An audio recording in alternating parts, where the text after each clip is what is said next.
It was a move driven by necessity rather than desire, the apartment's rent suspiciously cheap for its prime downtown location.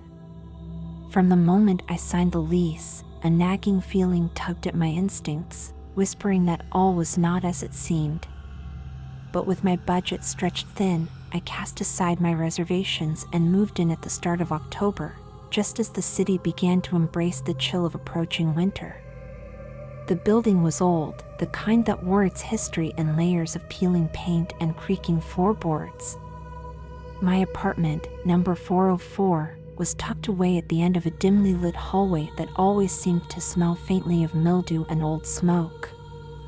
I remember the first night, laying in bed listening to the sounds of the city and the occasional eerie groan from within the walls, thinking it was just the building settling, nothing more. But as the days shortened and the nights grew longer, those noises began to morph into something more. Whispers seemed to drift through the ventilation system, soft murmurs that would rise and fall with no discernible source or reason. I chalked it up to noisy neighbors or the wind, until one evening, something happened that I couldn't explain away. I was washing dishes when I felt it, an unmistakable gaze, prickling the back of my neck. Turning slowly, towel in hand, I scanned the small apartment. It was empty, the only light coming from the flickering bulb above the kitchen sink casting long shadows against the walls. Just as I turned back, a swift movement in the periphery of my vision caught my attention. There, then gone. I stood frozen, water still running, eyes fixated on the hallway leading to the bedroom. "Hello?" I called out, my voice much steadier than I felt. No response came, only the echo of my own voice bouncing back at me, mingled with the hum of the refrigerator. Shaking my head, I turned off the tap, dried my hands, and convinced myself it was just the strain of a long day. That night, as I lay in bed, the whispers returned. This time, they were clearer, more urgent. I strained to make out the words, but they slipped away just as I thought I could understand them. Then, as sleep began to claim me, a loud bang jolted me awake. It sounded as if someone had dropped something heavy right outside my door. Heart racing, I got out of bed and crept toward the door, peephole darkened as if covered from the outside.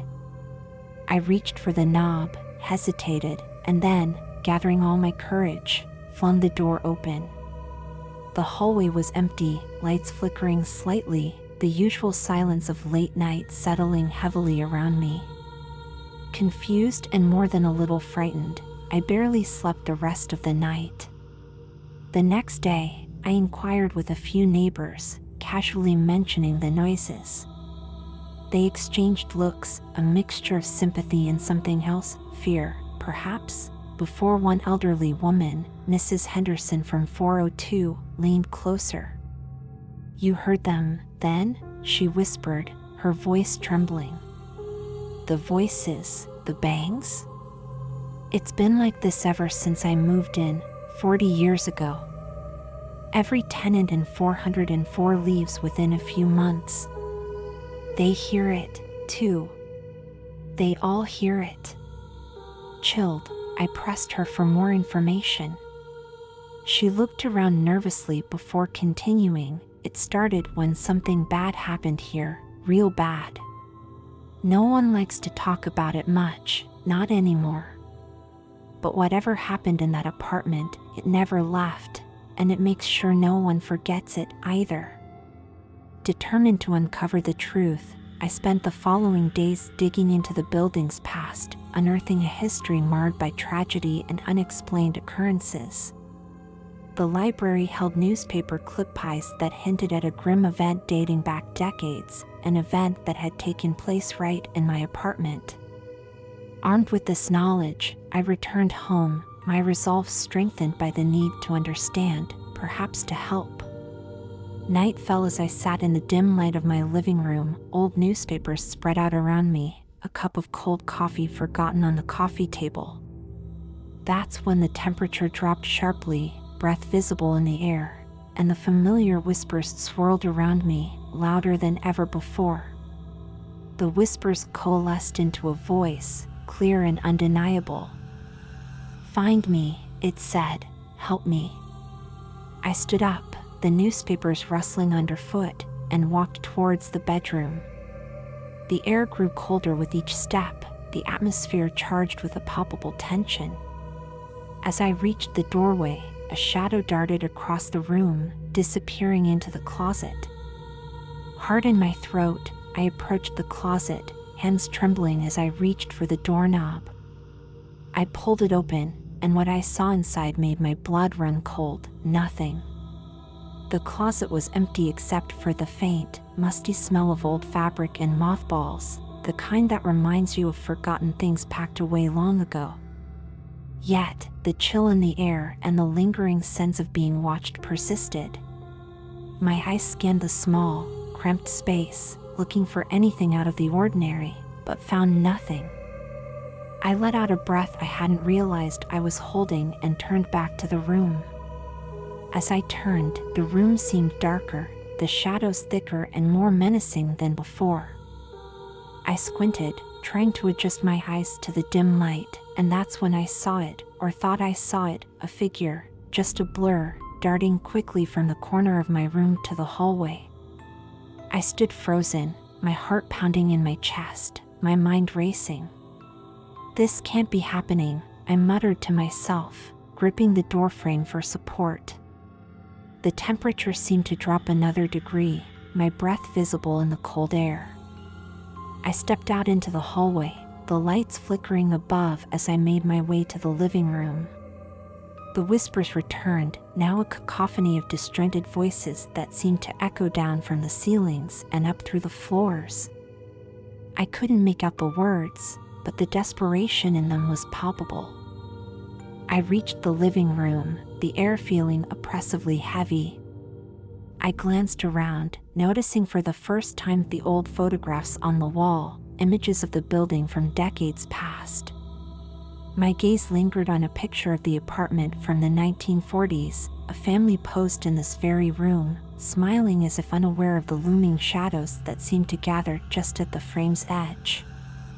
Suddenly, the room grew silent. The whispers stopped, the air stilled. I felt a single, cold finger trace down my spine. Whirling around, I found myself facing the window. There, reflected in the glass, was the distinct figure of a man, his features blurred but his presence unmistakable. I spun around to confront him, but there was no one there.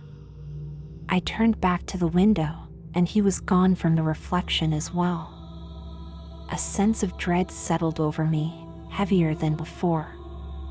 This apparition, or whatever it was, seemed to be playing games, drawing me deeper into whatever mystery haunted this place. Determined to find answers, I retrieved the old newspapers and began to sift through them once more. My hands shook as I spread them out on the coffee table, the headlines from the past whispering of tragedies long forgotten. One headline caught my eye: "Tragic fire claims family of 4." The date matched the era of the photograph, and the address was my own. The article detailed a devastating fire that had consumed part of the building, trapping a family inside apartment 404. It mentioned a father, a mother, and their 2 children, whose lives were lost to the flames. But it was the last paragraph that sent chills down my spine. Neighbors reported hearing strange noises and seeing flickering lights in the days leading up to the tragedy, phenomena that ceased only after the fire. I sat back, the paper trembling in my hands. Was it possible that the spirits of this family were still here, trapped within these walls by their untimely deaths? And if so, what did they want from me? The voice in the closet, the figure in the window, were they trying to communicate, to lead me to some unresolved truth about their fate? As these thoughts raced through my mind, the room temperature plummeted again, and the whispers returned. This time, however, they formed coherent words, each one more desperate than the last. "Help us," they said. "Free us." I stood up, a resolve forming within me. I didn't know how I could help these trapped souls, but I knew I had to try. Perhaps, in helping them, I could free myself from the haunting as well. Taking a deep breath, I walked back to the hallway, each step echoing ominously around me. The whispers guided me, growing louder as I approached the door to the bedroom once again. I paused at the threshold, the air thick with anticipation. As I reached out to open the door, a sudden force pushed back against it, as if something on the other side was desperately trying to keep me out or in. I pushed harder, determined to confront whatever awaited me. With a final, determined effort, I flung the door open. The room beyond was bathed in an eerie, unnatural light, and in its center, a sight that made my blood run cold. Stood four spectral figures, transparent yet unmistakably the family from the photograph, their expressions a mix of sorrow and longing. They were trapped, bound to the very spot where their lives had been cruelly snatched away. The room was cold, colder than any winter's night, and my breath formed clouds in the ghostly light. The figures seemed to notice my entrance, their gazes turning towards me with a palpable intensity. The smallest figure, a little girl, stepped forward slightly, her hand outstretched as if reaching across the chasm that separates the living from the dead. "We need peace," her voice echoed, a whisper yet clear in the charged air. "Free us from this torment." My heart pounded, compassion and fear warring within me. "How can I help you?" I asked, my voice steady despite the trembling in my limbs. "The fire," the mother figure replied, her voice a soft lament. "It was no accident." The revelation struck me like a blow. "What do you mean?" I managed to say. "Seek the truth in the flames," the father's deeper, more resonant tone suggested, pointing to a charred corner of the room that I had always avoided cleaning or decorating, dismissing it as a remnant of some long-forgotten accident. Drawing closer to the scorched walls, I now saw what I had previously missed, faint but deliberate patterns that suggested arson, perhaps a desperate act meant to claim insurance or an act of vengeance that had escalated tragically. The patterns weren't natural, they were the result of an accelerant, evidence that the fire had been set intentionally. Armed with this knowledge, I knew what needed to be done. The next morning, I contacted the police. With the evidence I provided, they opened a cold case review, promising to pursue all leads. Days turned into weeks. The investigation uncovered the truth. The landlord at the time had indeed set the fire, hoping to collect insurance money without realizing the building was occupied. He was arrested, tried, and found guilty of 4 counts of manslaughter. On the night of his sentencing, I returned to the apartment, the atmosphere now markedly different. The oppressive chill had lifted, replaced by a palpable sense of relief. The spectral family appeared once more, their forms glowing with a soft light. "Thank you," they said in unison, their voices intermingling in a harmonious chorus that filled the room with warmth.